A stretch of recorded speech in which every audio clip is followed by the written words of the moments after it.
since I'm stuck at home a lot these days, I thought I would share one of my favorite Japanese recipes. It's Tatsuta, but it's kind of like my version of Tatsuta. It's a little bit healthier version, and Tatsuta is usually deep fried, but I decided to use less oil and just pan fry it with a little bit of oil. And a lot of Japanese recipes call for like the same type of ingredients. Sake is one of them, and sake you can get at any liquor store or any Asian store. They have like a cooking sake as well if you're not of age. I like to go to a liquor store and just get a big bottle because I use sake a lot for my cooking, and it's cheaper. Aji mirin, which is a little bit on the sweeter side, just need a little bit of this, and that was backwards, and soy sauce. We need some cornstarch or potato starch if you can find it, but usually cornstarch is a lot easier to find, so I always use cornstarch. It works just fine. Boneless, skinless chicken thighs. Chicken thighs is what I use a lot for my Japanese recipes. It just has more flavor in it. And then you'll need ginger and some green onions. You don't have to have green onions, but it could be for a garnish on top, but it actually adds a lot of flavor to it too, or a different kind of flavor. You're gonna need a bowl to marinate your chicken in. And so for the chicken thighs, this is a little over a pound. I think I usually get packs that are 1.5 pounds, and it lasts me for 2-3 days, 2-3 meals, I mean. Even though it's skinless and boneless, it still has some of the fat. I still sometimes feel little chunks of bone. So I kind of just go in and take off the excessive fat. I'll leave some fat on, but just kind of get the gross looking stuff, I guess I'm gonna say. And also to flatten it out a bit so it'll cook evenly. I don't know, that looks kind of gross to me. Okay, so that's one piece. I just kind of like to make it clean. So now we're going to marinate the chicken. So soy sauce, use 2 tablespoons. I usually just eye this now because I'm so used to it. I really cook this like all the time. Sake, I also put maybe like 1.5 tablespoons. You can put 2 tablespoons if you want, but say just 1.5 tablespoons would probably be good. And the mirin I will put, or aji mirin, I will put 1 tablespoon. That's it for that. And then I'm gonna grate some ginger. So I like the Asian graters, or this is from Japan, or actually the Korean store. I think I got this at the Korean store. But the Japanese graters I like a lot better. If you live near a Daiso store, I'm sure you can find one of these too. They just come out so much better. And so you'll need the ginger, and you know, I use this plastic peeler to take the skin away. You know, you can use a regular peeler too, but I use a plastic one because I've cut myself several times. I've also seen people use a spoon to take the skin off of ginger, then you just grate them.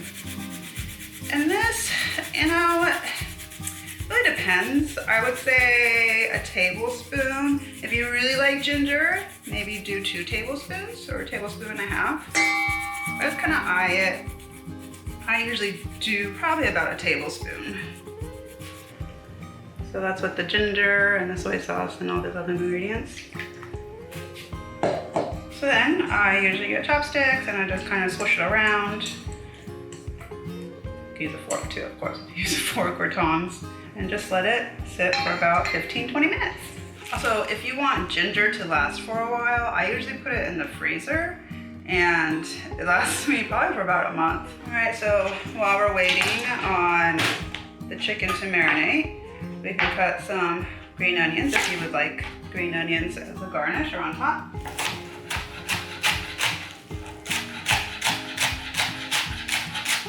I love green onions. Okay, so now it's been 15 minutes marinating, so I'm just going to drain the marinade here and put it in a strainer.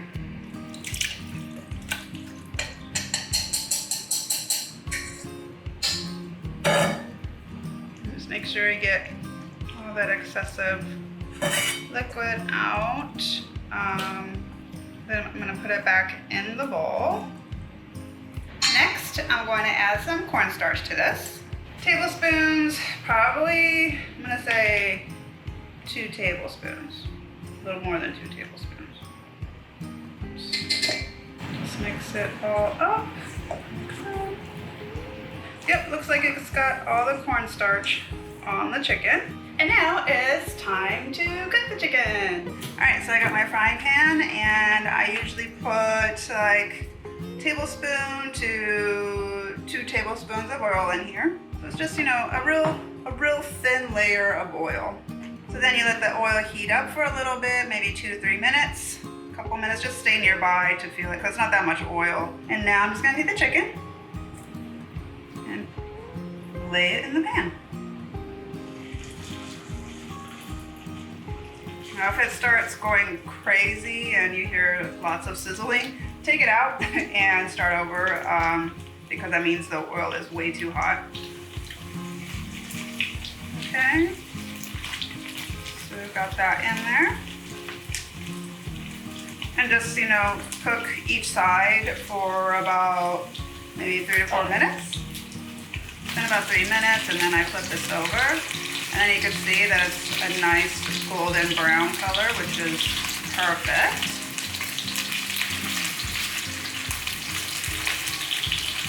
And cook for another 3 to 4 minutes. And I'm gonna put the heat down just a tad, maybe to medium-low, so it doesn't cook too fast, and I can get the chicken fully cooked.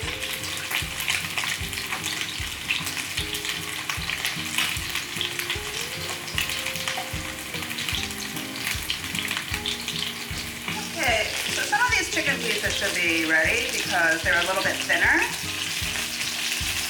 You can tell by the color too. Okay, so this one is done. Nice golden brown color. I think it looks great.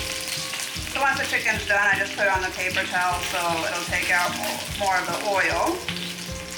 After it's done and it's cooled off for about 3 or 4 minutes, then you can serve it on your plate. And like I said, I like to put some green onion on top. A lot of green onion. And it's done. I really love this recipe. Super simple, it's really good, very flavorful, so I hope you like it too. So I hope you liked this video. If you did, please give it a thumbs up. And if you want to watch more of our videos, please subscribe to our channel. Thanks for watching.